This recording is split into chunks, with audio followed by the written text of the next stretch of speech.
Introduction to graphic designing. Introduction to graphic designing.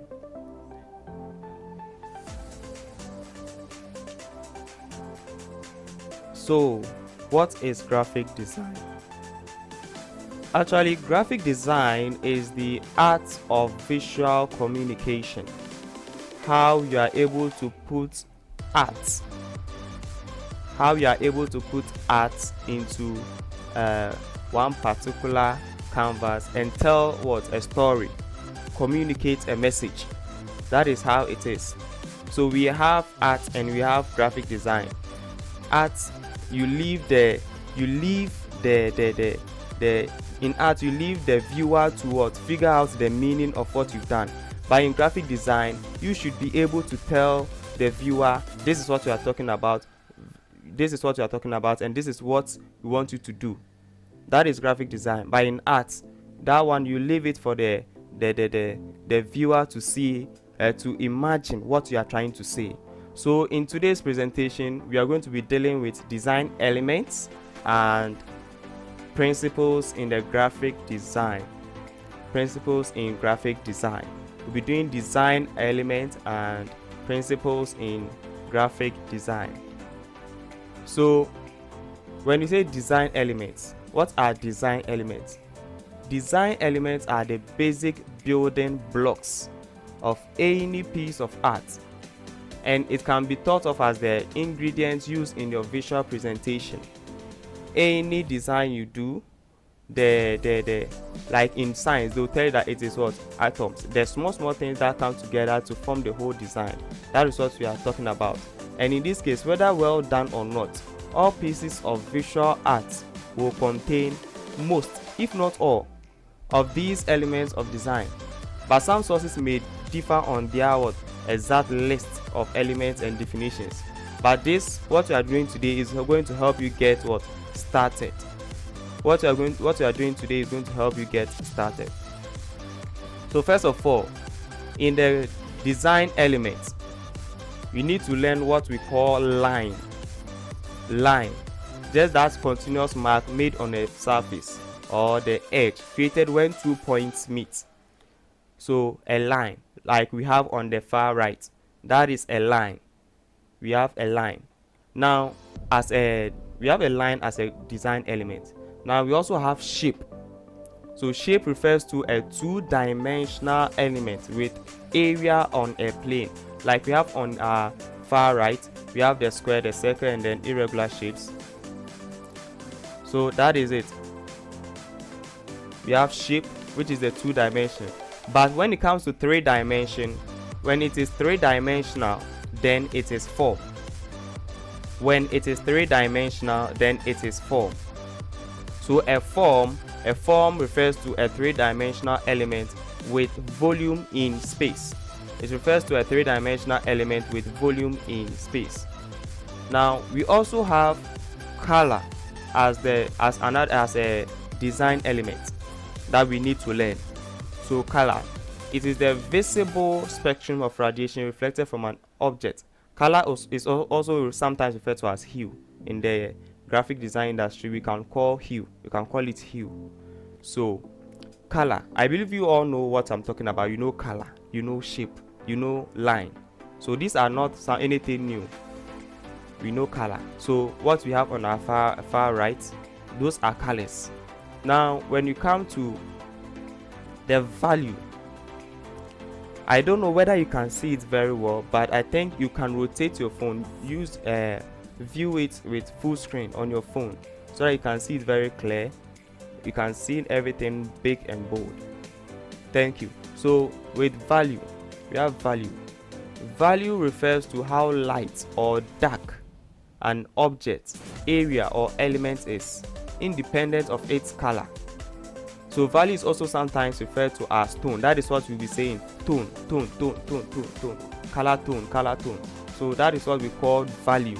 The value of the color. So on our far right, you realize that at the top it's heading towards the darker portion, and down it's heading towards the lighter portion.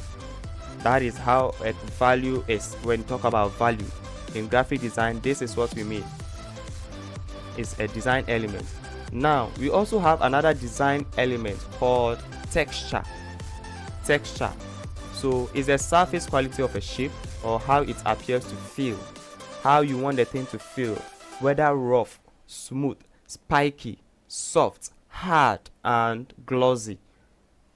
So for example, you do a design and you want the design to feel like it was on a glass, or it's behind a glass or something like that. That thing is called texture. You're putting a texture on it. If you want it to feel rough, you can also what? Put rough texture on it. That is what we mean texture as a design element. We also have space. Space is the distance or area around or between elements in a work. So in your work, one of the design elements is space, and that is what one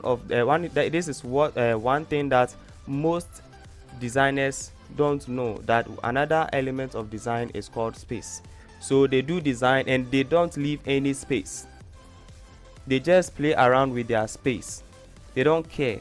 But space is also an element that needs to be respected. Space is an element that needs to be respected. You need to leave space in your design so that people will feel free, so that the other elements in the design can also breathe. Now our last one is size.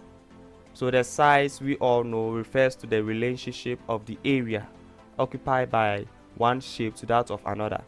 So size, the size of the shape. So these are the elements of design. What you are doing today, if you're able to grasp it, you'll be able to learn graphic design very easily, learn every tool very quickly, and do outstanding designs. I'll be waiting for your questions.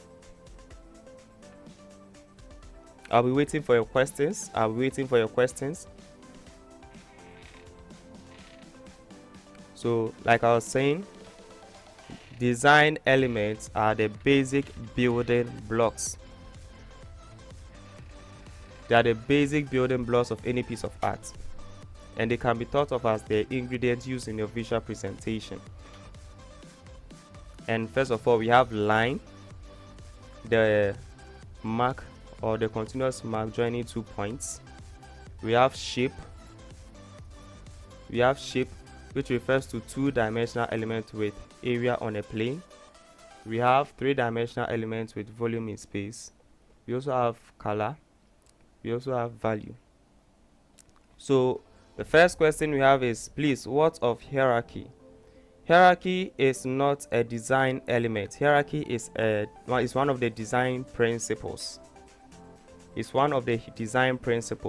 Hierarchy is how you are able to guide the viewer or the reader's eye in reading the content you have on your design. So hierarchy is how you use the size of fonts, how bold it is, and colors, and other things, the design principles to guide the reader. So that is why most of the times you realize that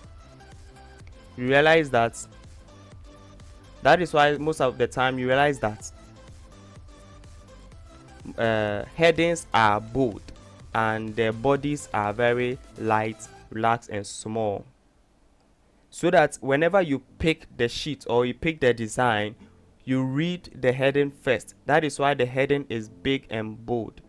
So that is what we call hierarchy. It helps you read the heading before the body. But assuming the heading was small and light, and then the body was bold and big, you read it first. You read the body first before the heading. That is what we mean by hierarchy. Now we also have another question that says, does all these elements come into play when designing, or it depends on the kind of design? Actually, all of them come into play.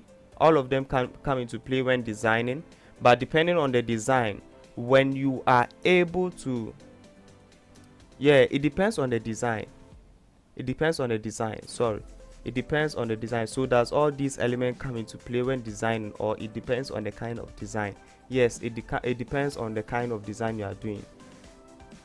for this part. We've not gotten to the principles. This is just elements that you need. So in this particular design you are seeing right now, the color where we have color and value, realize that we have what we have our type, we have our colors, we have some shapes, but we don't have any 3D here. But that doesn't mean that it is not a design or it's not a successful design. It's very nice and it helps you. If I'm able to give you these slides, you'll be very glad and you'll be able to read them and understand them easily. So this is what I mean. So it does not mean that you need to include everything. You don't need to include everything in your design. In designing, simplicity is also king. Simplicity is also king over here. So since there's no more questions dropping, I would like to continue with the design principles. So when we talk about the design principles, I'm sorry today we are doing more of the theory. But don't worry, from next week going we'll be doing more of the practicals. But today we need the theory to get us started. We need the basic knowledge. These are the basic. Everyone who is able to do outstanding designs is because he was able to pay attention at the beginning. Everyone, they all know that every good designer knows this, that whenever he sees that, oh no, I want to upgrade, they go back to the basic. And these are the basic, the design elements and the design principles. So I'm very sorry we have to do the theory today. Another day we are going to do the practicals. So we have design principles. So this can be thought of as what we do to that element of design. So how we are going to use the elements of design are the principles. So if the elements are the ingredients, then the principles are the recipe for a good work of art. So if the design elements are your ingredients you are going to use, then the principles are going to be the recipe. They are the things that are going to guide you to create a good work of art. So how the principles of designs are applied determines how successful one is in creating a work of art. So now our first design principle is contrast. The first design principle is contrast. When we say contrast, we are talking about the idea behind contrast is to avoid elements on the same page that are merely similar. You can't make everything on the page similar. You need to make variations. You need to make variations. Create variations with the type you are using, the font you are using. Create variations with the color you are using.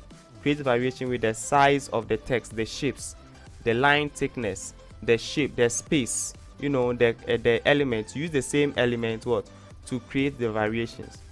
So they are not supposed to be the same. We have to make them different. So contrast is often the most important visual attraction on a page. Contrast is the most important. Contrast is the most important. It's what makes a reader look at the page in the first place. So when the person is scrolling on Instagram, what will make them stop is contrast. Because the person is able to differentiate between the background and the foreground very quickly, and able to grasp the foreground, what it means, and grasp what is at the background very quickly. So contrast helps them differentiate between what's in the foreground and what's in the background. It also clarifies the communication, what you want to say. So assuming I made this text our background black and then our text gray, it will be very difficult for you to read. But if I make the background white and then the text black, it makes it easier for you to read. And that is how we create contrast on our page in design tool. And we also have emphasis. Emphasis is created by visually reinforcing something we want the viewer to pay attention to. So this is often used to train the viewer's eye on the center of interest or a focal point. So you realize that whenever you see any flyer design, the main thing, the main head or the main title of the flyer is the one that they add more effects. They make it look nice. They make it look more attractive. That is what we call emphasis. What you want us to read first. What you want us to read first. That is what you need to put more what emphasis on. So you make it big, you make it colorful, you make it stand out. That is what we call what emphasis. So it's created by what reinforcing something we want the viewer to what to pay attention to first. That is what we call emphasis. So when you look on our far right, you realize that we have a flyer. We have a flyer here. When you look on our far right, you realize that there is a flyer here. Jesus enthroned live worship. You realize that the Jesus enthroned was given more attention. There was more design in the Jesus enthroned live worship than any other thing in the design.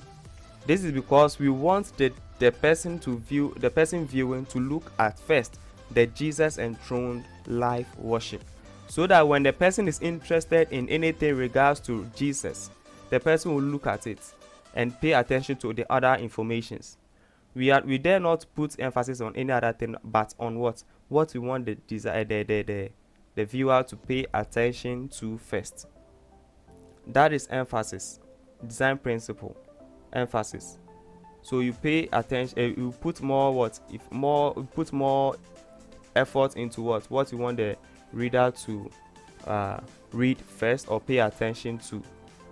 And then we have another design principle called repetition. Repetition of elements in regular or cyclic fashion creates interest. So whenever you are creating a design, you need to repeat certain things. Repetition strengthens a design by tying together individual elements and bringing a sense of consistency. So when you create a design, you should avoid using different fonts. You should avoid using different colors. You should also avoid using different styles of shapes.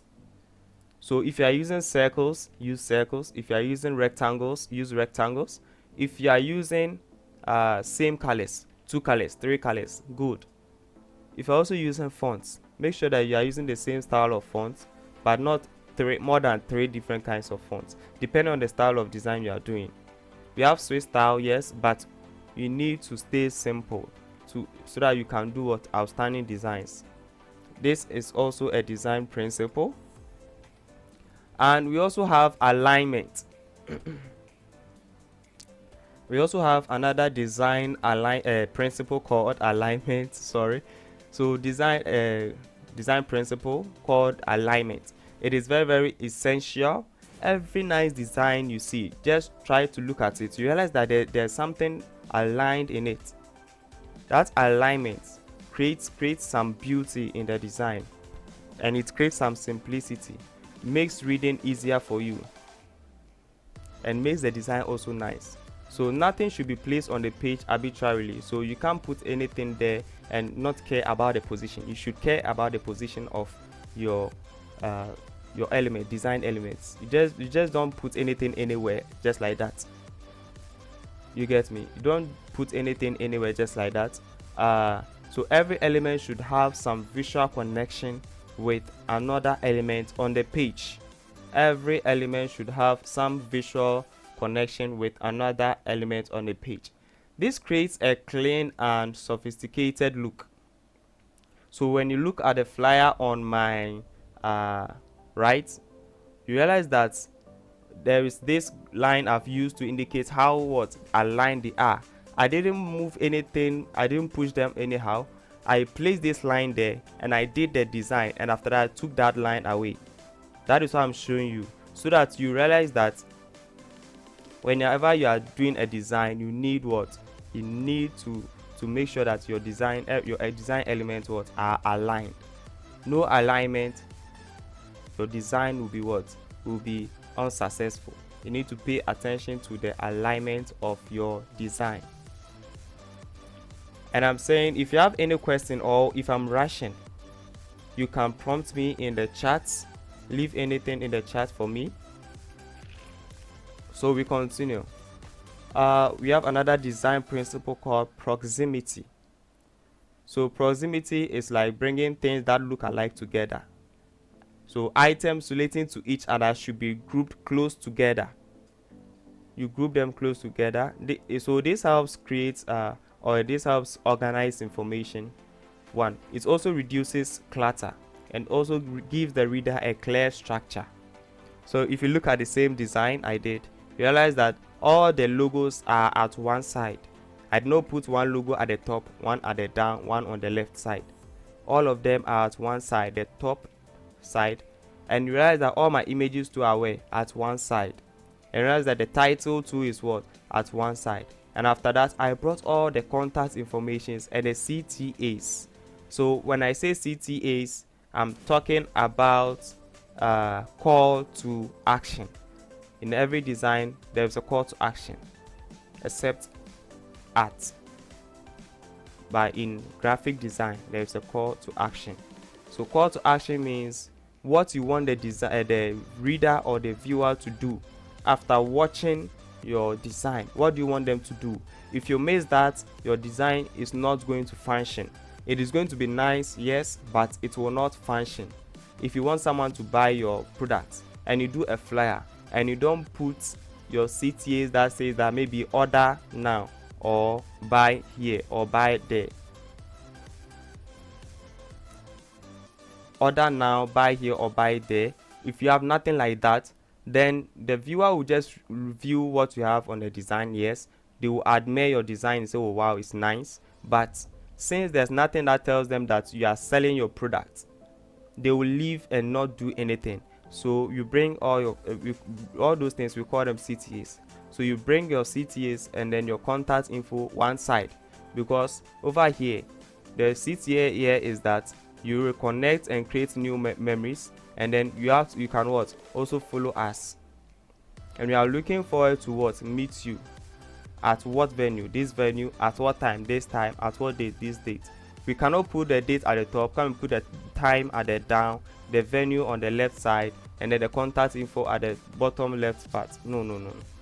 So we need to bring all these things at one side, so when the person comes, he knows that okay, this Saturday coming, there is going to be a meeting where at the Royal Parade Grounds. What time? 3 p.m. So I've brought them together so that the reader wouldn't have to go around looking for all of this. And then you bring for enquiries. In case the person reads, you have to think about the user. So we have something called user experience. So you think about the user. Maybe the person doesn't know where Royal Parade Grounds is. You get me? The person doesn't know. So you put contact info there so that the person can call. Please, I want to come, but where is it? Royal Parade Grounds. You put it there so that the person can call you. So that is what proximity. You have brought all these things into one side so that the user or the viewer will not get confused when they land on your design. Now